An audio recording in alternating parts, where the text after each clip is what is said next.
Ashamaa harka fuunee kabajamtoota hordoftoota fi daawwattoota Oromiyaa Global Media kun sagantaa qophii addaa torbetti yeroo tokko isinii dhiyaatu qophii keenya addaatiin har'aa saba Masrii durii fi Oromoo wantoonni wal fakkeessan maali kan jedhu irratti kan wajjin ilaallu ta'a.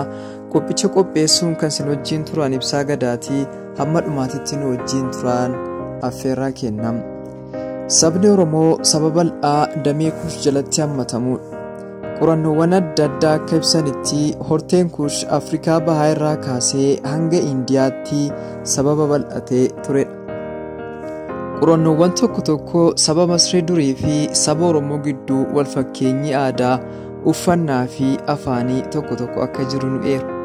Yuunivarsiitii Huwaarditti Piroofeesara falaasamaa kan ta'an Chaarlas Varhaan qorannoo isaanii irratti gabaasa maxxansaniin wal fakkeenyi Masrii durii fi Oromoo gidduutti mul'atu yeroo tokkotti aadaan lamaan kan walitti dhufanii turan kan jedhu mul'isu maal jechuu akka ta'e eeree jira. Barreessaa fi qorataa seenaa kan ta'an Obbo Firiwuu Baqqalaa kitaaba dhiyeenya mata duree Ashanti Jibteenda Oromoo Masrii durii fi Oromoo jedhu maxxansaniiru. Wal fakkeenyi kunneenis kan mul'atan keessumaa mootummaa daayinaastii 12ffaa, 18ffaa fi 25ffaa Masrii durii fi Oromoo gidduutti akka ta'e eeranii jiru.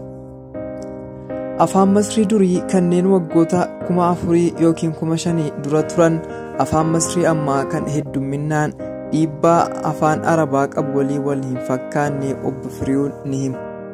Qorattoonni hedduun afaan Masrii durii Itoophiyaa keessatti haasa'amuu hin arganne ta'us afaan Masrii durii keessatti afaan Oromoo argatanii jiru. Fakkeenyaafis jechi tuutaa jedhu afaan Masrii durii fi afaan Oromoo biraatti hiikaa wal fakkaataa gartuu jedhu qaba jedhu. Qorannoon biraa qorataa seenaa Masrii geggeeffame bara 1989 keessatti maxxanfames jechoonni akka jaarsoo, alagaa fi kaanis barreeffama Masrii durii hierogiroofiksiin barreeffame argamuu fi afaan Oromoo waliin walitti hidhata akka qabu ibsanii jiru. Masrii durii keessatti gosni uffannaa ture hedduun kan mul'atu hambaa bifa fakkiin kaa'aman irratti isa argamudha. Kunneen irratti ammoo wal fakkeenya akka jiru eeru. Akka fakkeenyattis uffannaa aadaa dubartoota Oromoo Baalee fi Masrii gidduu jiru kaasanii jiru. Dabalataanis akkaataa itti sabni Masrii durii rifeensatti tottolchatanii fi kan Oromoo Karrayyuu akka fakkeenyatti akka ilaalamus Obbo Firiwuun eeranii jiru. Buraatiin saba Oromoo biratti hojiirra oolus wal fakkeenyi inni buraatii Masrii durii keessatti mul'atu walii wal fakkeenyi cimaan akka qabu Obbo Firiwuun kaasanii jiru. Wanti biraan Obbo Firiwuu fi qorattoonni biroo akka fakkeenyatti eeran bokkuudha. Sabni Masrii durii ulee aangoo ibsuuf isaan fayyadu akkuma bokkuu ni qabatu ture jedhu qorattoonni garaagaraa. Kallachi aadaa Oromoo keessatti jiruu fi faayini addarratti akkuma kaanaatti kaawwatamu kan Masrii durii kan qorattoonni Yuraawus jechuun waamanis wal fakkeenya kan agarsiisu ta'uu maluu qorattoonni eeranii jiru. Dhimma amantaa irratti maaltu Oromoo fi Masrii durii wal fakkeessa kan jedhu irratti Obbo Firiwuu dabalatee qorattoonni adda addaa falaasama waaqa tokkichaatu jedhu akka fakkeenyatti ni kaasu. Falaasama amantaa waaqeffannaa Oromoo fi Masrii gidduutti wal fakkeenyi jiran biroo akkaataa itti uumama irratti ta'uu Chaarlas Varhaan qorannoo isaanii irratti eeranii jiru. Fakkeenyaaf falaasamni ayyaana Oromoo fi Keepar Masrii durii gidduu jiru wal fakkeenya tokko akka ta'e Piroofeesar Chaarlas ni eeru.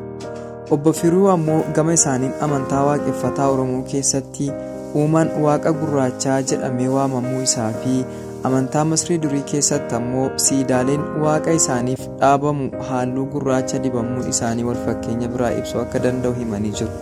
Obbo Firiwuu akka jedhanitti yeroo hedduu seenaa fi aadaan Oromoo qorataman harka caalaan kan jaarraa 16ffaa as jiranidha. Kun ammoo fooyya'uu akka qabuu fi Oromoon seenaa bal'aa jaarraa 16ffaa dura ture akka qabu himanii jiru. Qorattoonni akka Piroofeesar Chaarlas yaada kanaan walii galu. Aadaan Oromoo aadaa Masrii waliin qofa osoo hin taane kan Sumeeriyaa, Mesopotamiyaa fi Baabilooniyaa waliinis akka wal fakkeenyaa akka qabu qorattoonni tokko tokko nu eeru. Ta'us garuu qorannoon gadi fageenyaan mata duree kana irratti geggeeffame hin jiru jechuun ibsanii jiru. Kabajamtoota hordoftoota Oromiyaa Global Media sagantaan qophii addaa keenyaa har'a isiniif qabannee dhiyaanne kan hanga ammaatitti turedha.